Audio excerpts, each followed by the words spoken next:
Denise, if I drop this, you got to pick it up. They left the place that we were at and went to Galilee. Jesus did not want anyone to know where they were because he was teaching to his disciples. The Son of Man is going to be betrayed to the hands of men. They will kill him, and after 3 days he will rise. And the disciples had no understanding of what he meant, and they were afraid to ask him about it. But they came to Capernaum, and when he was in the house, he said to them, "What were you arguing about on the road?" And they did not answer because they had argued about who was the greatest.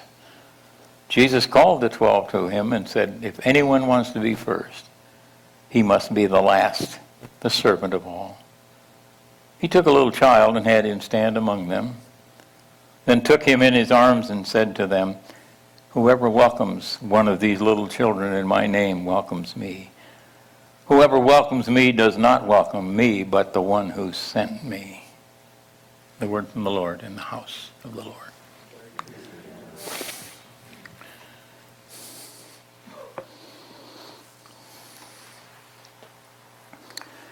I have a special task this week. I get to sit through a Zoom meeting on Wednesday from 8 in the morning till 4 in the afternoon.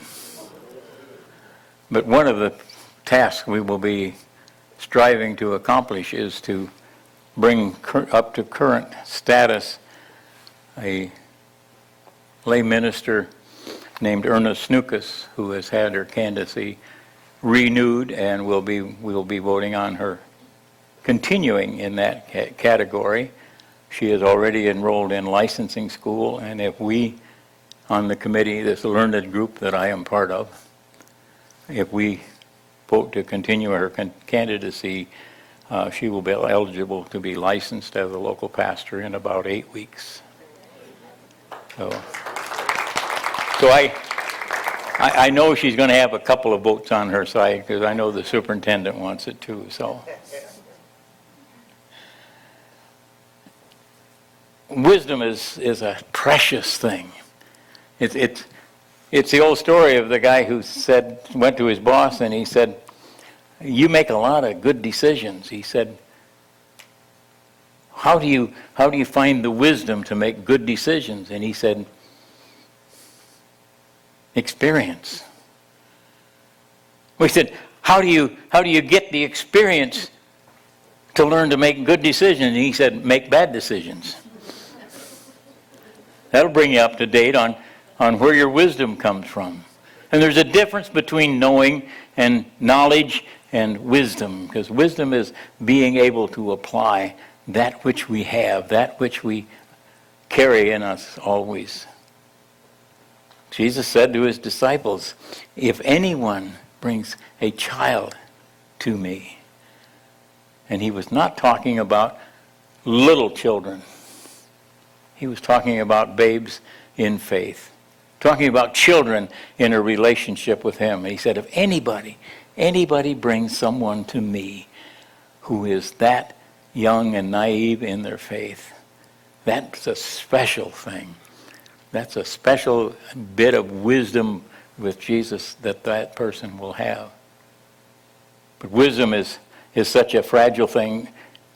We give Solomon credit for being the smartest man or the most wise man in the world, because when God asked him what he wanted from God as a gift when he became king of Israel, instead of asking for gold and riches and horses and all that kind of stuff that kings like, Solomon simply said, I want a double dose of wisdom.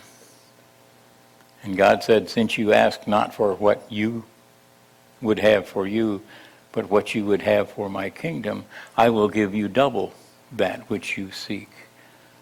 So he got 4 times a normal dose of wisdom, and he still had 300 wives. I just don't connect wisdom and 300 wives really well. So, but the gift of wisdom comes because we trust and because there is a sacrifice made somewhere. Because no gift is valuable without a sacrifice. I love the legend or the story of the the Tongan king who had two daughters, one of whom was gorgeous, absolutely beautiful, and the other one was not. Is that fair enough? We don't need to go into any more detail than that.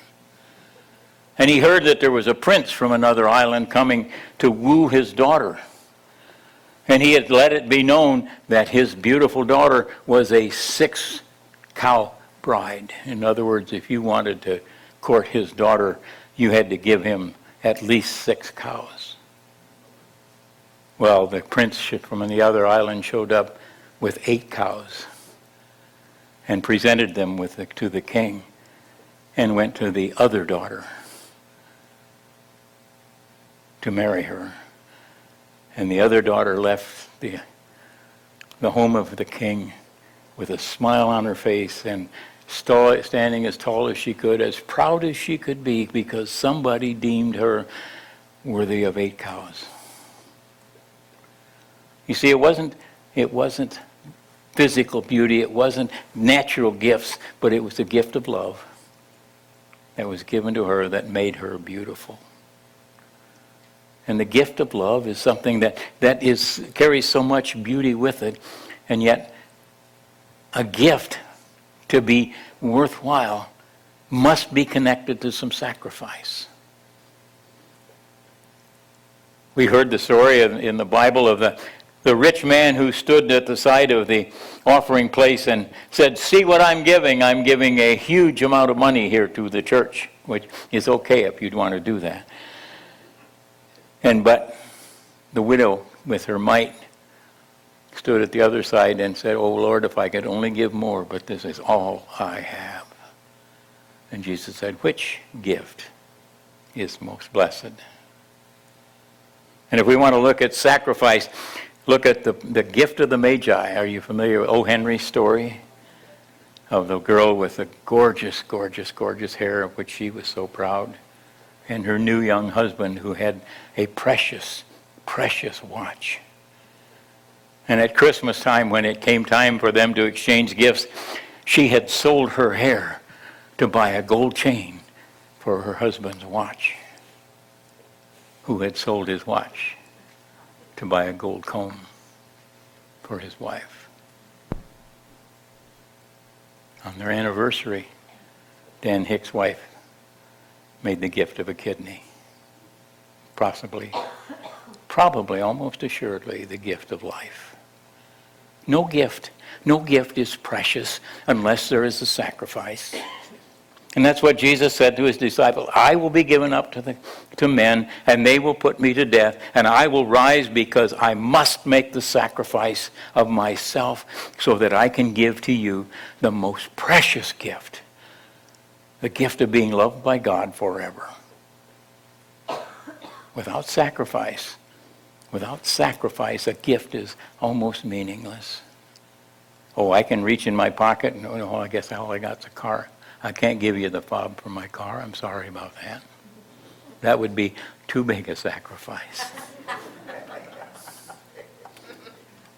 I'm not that magnanimous. Besides, she'd hurt me. No gift of itself is valuable. 6 cows, 8 cows makes no difference, but someone who could show love brought out the best in someone else. And if we can do the same, if we are able to make a sacrifice of our life so that other people will understand that being one from Christ, while it's a sacrifice, is a blessing beyond anyone's belief. That's what we need to understand.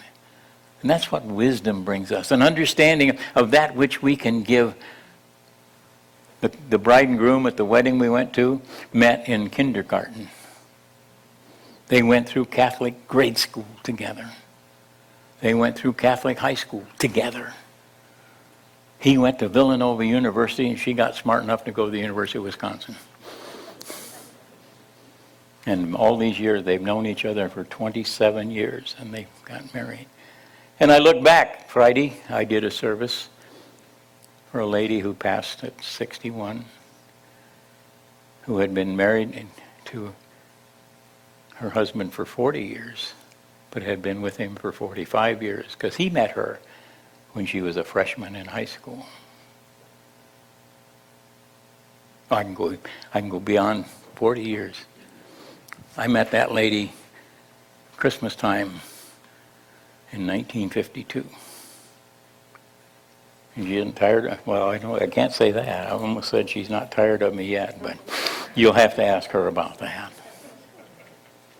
But in the years, the 27 years from kindergarten to marriage, the 45 years from high school to marriage to death, those years are precious because there is no way that you can do that without sacrifice. And being together for 60 years should let you realize that the greatest gift that you've given to each other, the greatest gift that you share with each other, is the gift of the peace of knowing about love. And that's what wisdom brings us, an understanding of the value of the gift of the love of God. No price can be put upon it. No pearl of great price or great value can demonstrate it.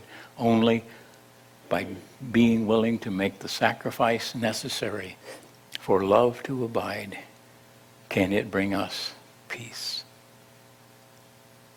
Peace. Amen.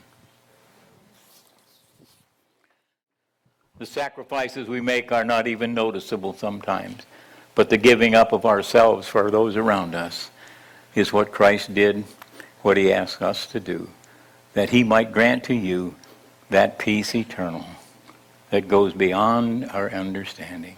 Peace be with you. Amen.